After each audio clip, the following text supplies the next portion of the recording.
I was standing in my childhood kitchen when my brother looked me dead in the eye and said, "You'll never own anything, Sarah. You're too soft. Too weak. You'll rent apartments your whole life while I build my empire." I was 24 years old. He was 28. And those words hit me like a slap across the face. We were at our parents' house for Sunday dinner. Mom was setting the table. Dad was watching football in the living room. Everything seemed normal, except nothing would ever be normal again after what my brother just said to me. "Marcus, that's enough," Mom whispered, but her voice was so quiet, so powerless. He laughed. Actually laughed. "I'm just being honest. She works at a bookstore, Mom. A bookstore. While I'm closing million-dollar deals, she's recommending romance novels to old ladies." My hands were shaking. I could feel tears burning behind my eyes, but I refused to let them fall. Not in front of him. Never in front of him. "At least I'm not a bully," I said, my voice barely above a whisper. "A bully?" He leaned back in his chair, arms crossed. "No, little sister. I'm a realist. And the reality is, you'll never be anything more than mediocre." Dad didn't even look up from his game. Mom turned away, pretending to check something in the oven. No one defended me. No one said a single word. That was the moment everything changed. That was the moment I decided to prove him wrong. But I had no idea what was coming next. 3 years passed. 3 years of working 2 jobs, saving every penny, learning everything I could about real estate and investments. I was 27 now. Still young, still underestimated, still hungry to prove everyone wrong. Marcus had become even more insufferable. He'd gotten engaged to Patricia, a woman as cold and calculating as he was. They bought a beautiful colonial house in the suburbs, posted photos constantly, showed off their perfect life to everyone. At every family gathering, he'd find a way to humiliate me. "Still renting that tiny apartment, Sarah?" he asked at Mom's birthday party, loud enough for all the relatives to hear. "Still working retail?" Patricia added with a fake smile. I smiled back. "Actually, I'm working in property management now. Learning the business," Marcus snorted. "Property management? So you clean toilets for landlords?" Everyone laughed. Aunt Carol, Uncle Jim, even my cousin David joined in. The sound of their laughter echoed in my chest like broken glass. I excused myself and went to the bathroom. Locked the door. Stared at my reflection in the mirror. My eyes were red, but I wasn't crying anymore. I was past tears. I was past feeling anything except pure, burning determination. When I came back out, I heard Marcus talking to Dad in the kitchen. "I found my dream house, Dad. It's perfect. Victorian mansion on Oakwood Street. The one with the wraparound porch. I'm putting in an offer next week." I knew that house. Everyone in town knew that house. It was legendary, and suddenly I knew exactly what I had to do. I called my mentor Richard the second I got home that night. He was a real estate investor who'd been teaching me everything for the past 2 years. "Richard, I need to move fast. There's a property I want to buy." "Tell me about it," he said calmly. I explained everything. The Victorian mansion. My brother's plan. My entire situation. Richard was quiet for a moment. Then he said, "Sarah, revenge is expensive. Are you sure this is what you want?" "It's not revenge," I said. "It's justice," he chuckled. "All right, let me make some calls." Within 48 hours, I had a meeting with a private lender. Richard vouched for me. I'd spent 3 years building credit, saving money, proving myself. I had enough for a down payment, and with Richard's help, I could get the financing. But Marcus was already scheduling his viewing. I showed up at the property first. The owner, Mrs. Henderson, was an elderly woman selling her family home. She was sitting on the porch when I arrived. "You're young," she said, looking me up and down. "I'm serious," I replied. We talked for 2 hours. I told her about my life, my dreams, my plans for the house. She told me about her late husband, her children, the memories in every room. "My son is coming to see it tomorrow," she said. "He's a hotshot businessman, very confident, very loud." I smiled. "Mrs. Henderson, I'm prepared to make you an offer today. Above asking price. Cash in 30 days. Her eyes widened. "You're that serious?" "I've never been more serious about anything in my entire life." She studied my face for a long moment. Then she nodded slowly. Let me think about it overnight. Come back tomorrow at 9, before your brother arrives. My heart was pounding as I drove away. This was it. Everything was about to change. I arrived at Mrs. Henderson's house at 8:30 the next morning. My hands were sweating on the steering wheel. Everything I'd worked for came down to this moment. Mrs. Henderson opened the door before I could knock. She looked tired, like she'd been up all night thinking. Come in, dear, she said softly. We sat in her living room. The morning light filtered through lace curtains. Everything felt surreal, like I was watching my life happen to someone else. I'm going to accept your offer, she said. My heart stopped. Really? Yes, but not because of the money. She leaned forward, her wrinkled hands clasped together. Last night, my daughter called. I told her about you and about the businessman coming today. She said, Mom, sell it to whoever will love it, not whoever has the biggest wallet. I felt tears spring to my eyes. I will love it. I promise. I know you will. I saw it in your eyes yesterday, she smiled. We'll sign the papers today, before he even walks through the door. At 10:15, Marcus's BMW pulled up outside. I watched from the upstairs window as he got out, straightened his expensive suit, and walked confidently to the front door. Mrs. Henderson answered. I could hear their voices from where I stood. Mrs. Henderson? I'm Marcus Chen. We spoke on the phone. I'm here to view the property. Oh, yes, she said pleasantly. I'm afraid the house has already been sold. Silence. Long, beautiful silence. What? That's impossible. I was supposed to have first viewing. The new owner made an excellent offer yesterday. We closed this morning. Who bought it? His voice cracked with rage. Who would do this? That's when I walked down the stairs and appeared in the doorway. Hi, Marcus, I said calmly. Welcome to my house. The look on Marcus's face was something I'll remember for the rest of my life. His mouth fell open. His skin went pale, then red, then purple. Sarah? He said my name like it was a curse. This is a joke. This has to be a joke. No joke, big brother. I crossed my arms and leaned against the doorframe. I'm the new owner. Mrs. Henderson and I signed all the paperwork an hour ago. He pushed past Mrs. Henderson and got right in my face. How? How could you possibly afford this? You work in a bookstore.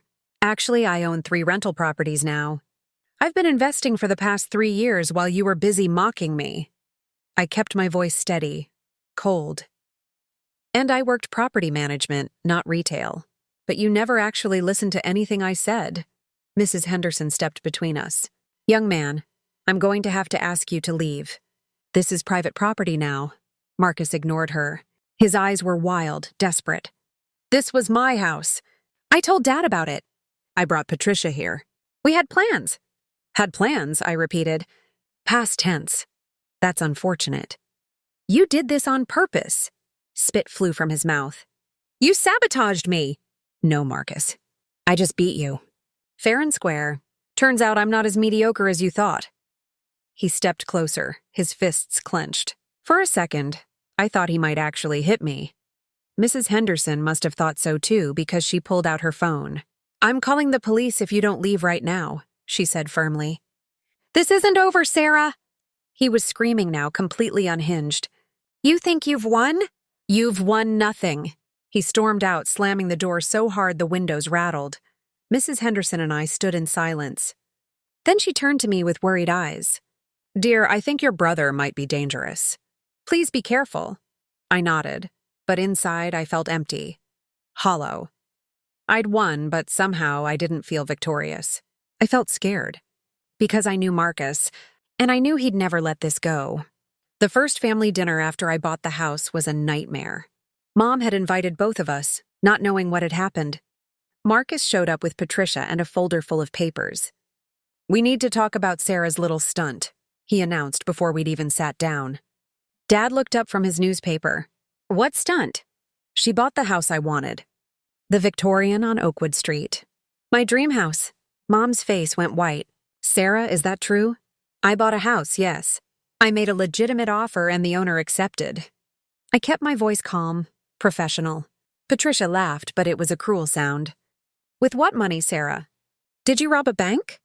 I worked. I saved. I invested wisely. Marcus slammed the folder on the table. I had that house appraised. It's worth $750,000. You expect us to believe you came up with that kind of money working retail? I told you before, I don't work retail anymore. But you never listen. Don't play innocent. Patricia's voice was shrill. You obviously had help. Who gave you the money? Some sugar daddy? Some old man you're sleeping with? The room went silent. I felt like I'd been slapped. Patricia, that's enough, Mom said weakly, but no one was listening to her. Dad finally spoke. Sarah, did someone help you financially? Because if you're in over your head, we need to know. I couldn't believe what I was hearing.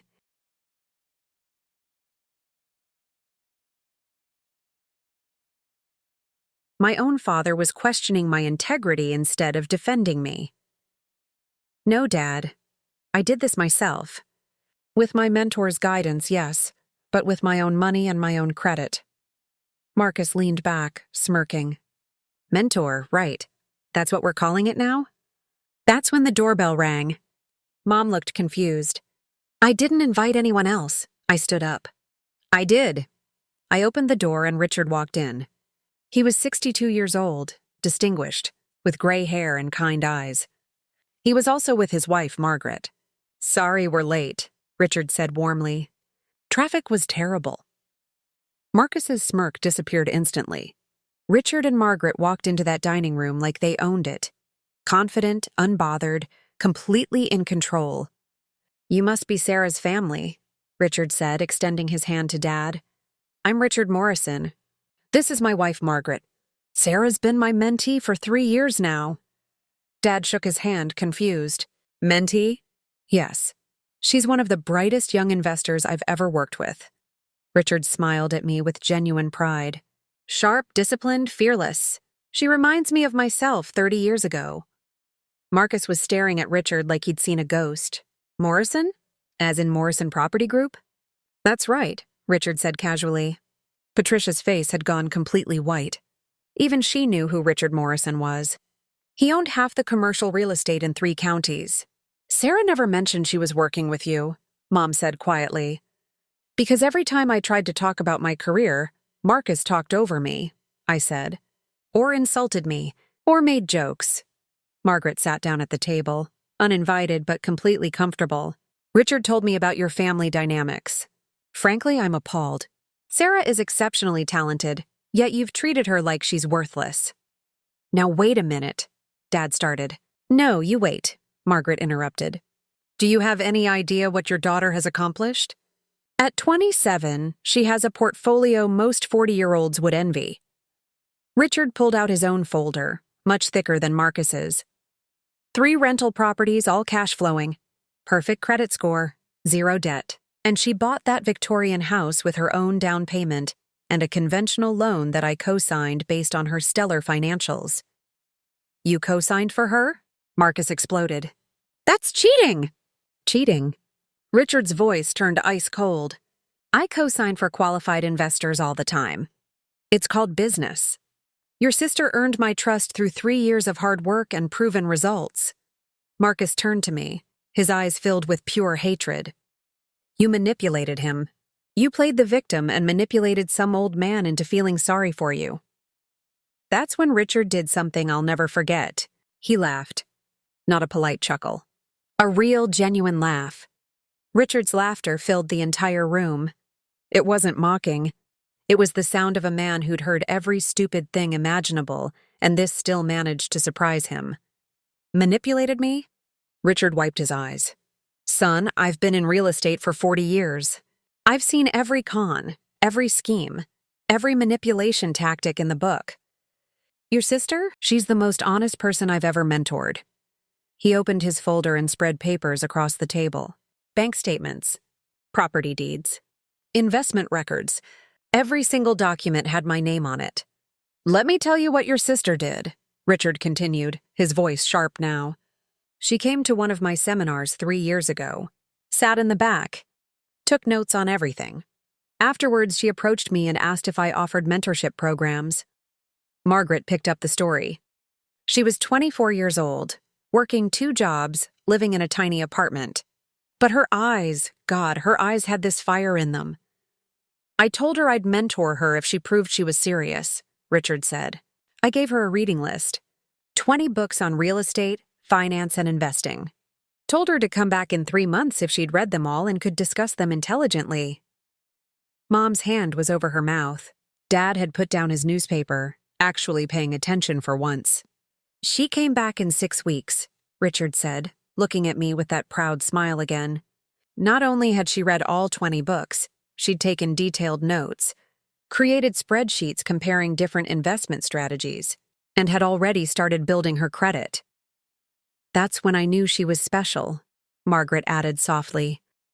Richard called me that night and said, I found one. A real one. Someone who actually wants to learn, not just get rich quick. Patricia tried to interrupt. That's a lovely story, but I'm not finished, Richard said, and his tone made her shut up immediately. Over the next 3 years, Sarah worked harder than anyone I've ever seen. She saved $30,000 for her first property down payment, $30,000 on a bookstore salary and property management income. Do you know how much discipline that takes? Marcus was shaking his head. This is insane. She's my little sister. She's nobody special. She's worth 10 of you! Richard's voice thundered through the room. Everyone jumped.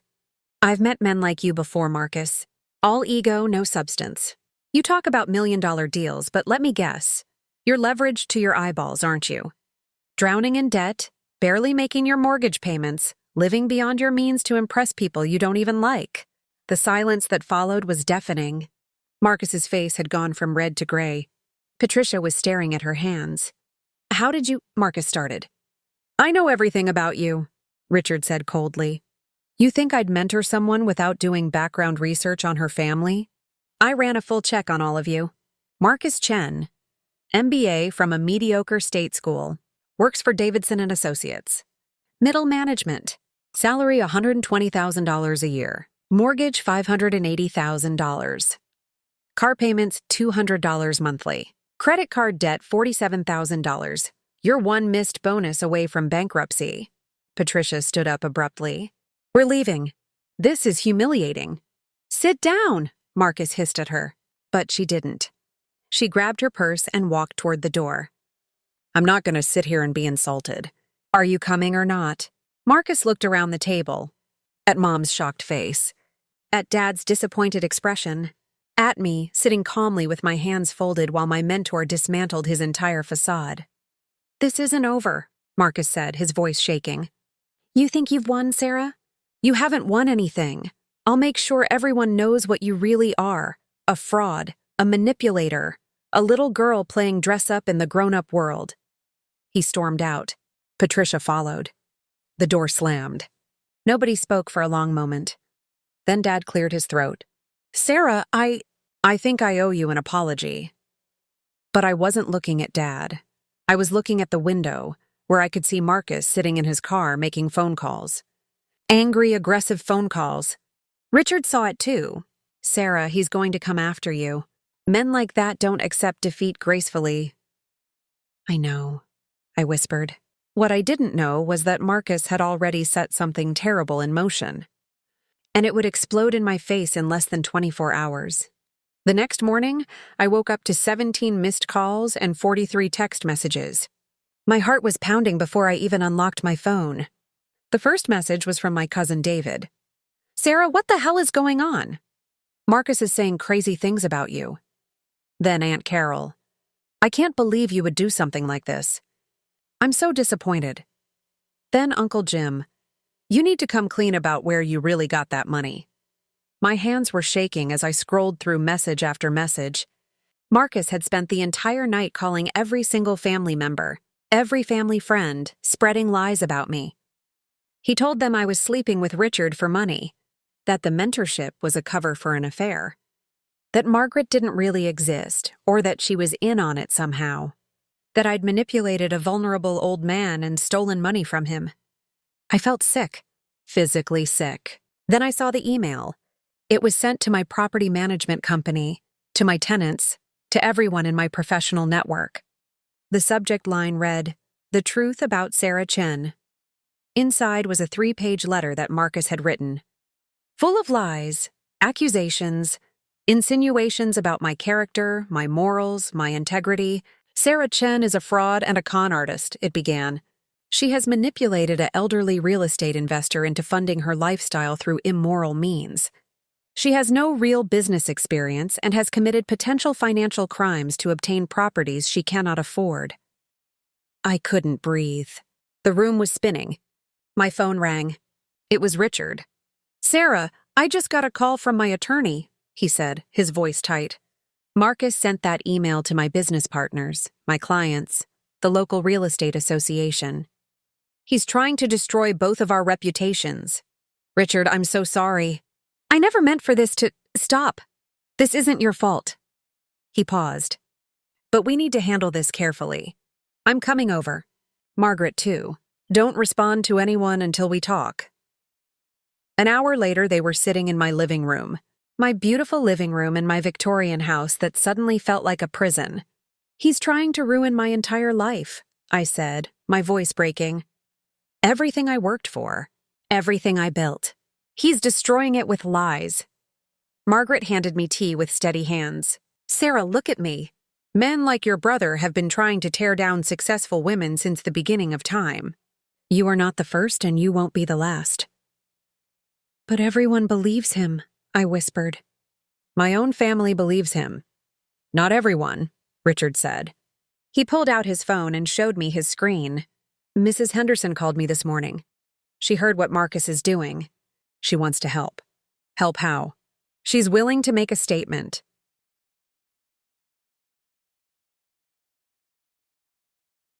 "A public statement about why she sold you the house and what kind of person you are." Richard leaned forward. "And there's something else. Something Marcus doesn't know." "What?" Richard and Margaret exchanged a glance. Then Margaret spoke. "Mrs. Henderson's late husband? He was Marcus's boss. 20 years ago, before Marcus even started at Davidson and Associates, Mr. Henderson ran the company." My heart stopped. "What?" "Mrs. Henderson has been following Marcus's career for years," Richard continued. "She knows exactly what kind of man he is.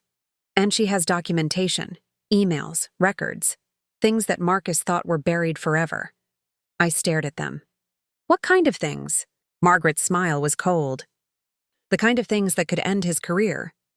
The kind of things he definitely doesn't want becoming public." Before I could respond, my doorbell rang. We all froze. I walked to the door slowly, looked through the peephole. It was Marcus. And he had the police with him. I opened the door with my heart hammering in my chest. 2 police officers stood there looking uncomfortable. Marcus stood behind them with a smug expression that made my blood boil. "Officers," I said calmly. "How can I help you?" The older officer cleared his throat. "Ma'am, we received a report about potential fraud related to this property. We need to ask you some questions." "Of course. Please come in." I stepped aside, and that's when Marcus saw Richard and Margaret sitting in my living room. His face went white. "Mr. Morrison?" The younger officer looked confused. "Sir, what are you doing here?" "Officer Bennett." Richard stood up and shook the officer's hand. "Good to see you again. I'm here supporting my mentee." These fraud allegations are completely baseless. Marcus's confidence cracked. "You know him." "Everyone knows Richard Morrison," Officer Bennett said. "Sir, with all respect, if Mr. Morrison is vouching for this young lady, I'm not sure we need to—" "No!" Marcus pushed forward. "She manipulated him. She stole money. She forged documents. You need to investigate her." The older officer held up his hand. "Sir, calm down. We're just here to ask questions." That's when another car pulled up outside. Mrs. Henderson got out, moving quickly for an 80-year-old woman. Behind her was a man in an expensive suit carrying a briefcase. "Officers, I'm so glad you're here," Mrs. Henderson said as she walked through my open door. "I'm Dorothy Henderson. I sold this house to Miss Chen, and I need to report a crime." Marcus smiled. Finally, someone with sense. "The crime of harassment and defamation," Mrs. Henderson continued, looking directly at Marcus. "Committed by this man? Against Miss Chen and against my family's reputation. Marcus's smile disappeared.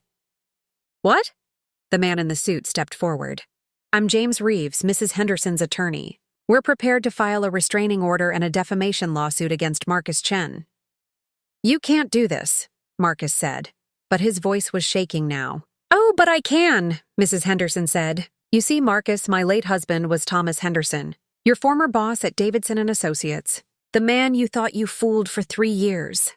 The blood drained from Marcus's face. Mr. Henderson. He died before you got caught embezzling $15,000 from the company. Mrs. Henderson's voice was ice. My husband knew. He documented everything. He was building a case against you when he had his heart attack. That's a lie, Marcus screamed. That's a lie. I have the files, the attorney said calmly. Emails, bank transfers, falsified expense reports, all with your name on them. Mr. Henderson's notes indicate he was going to fire you and press charges, but his death interrupted the process. Officer Bennett was writing everything down now. Ma'am, do you have this documentation with you? In my car. Everything is organized and ready for review. Marcus turned to run, but the younger officer caught his arm. Sir, you need to stay right here. I didn't do anything. Marcus was crying now, actual tears streaming down his face. Sarah, please.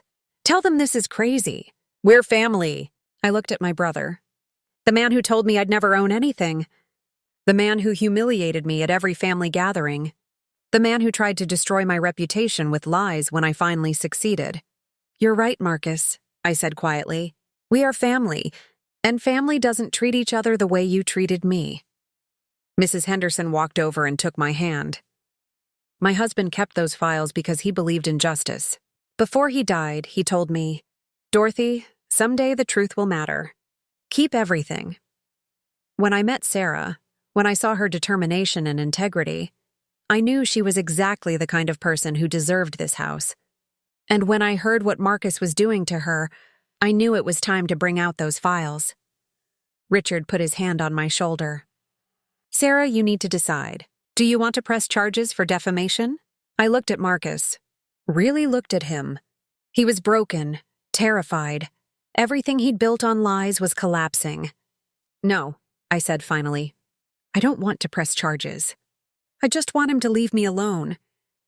But the embezzlement, Marcus started, is between you, Mrs. Henderson, and Davidson and Associates, I said. Not me. Mrs. Henderson nodded. I'll be meeting with the current CEO tomorrow morning. With all the documentation, what happens after that is up to them. The officers took statements from everyone.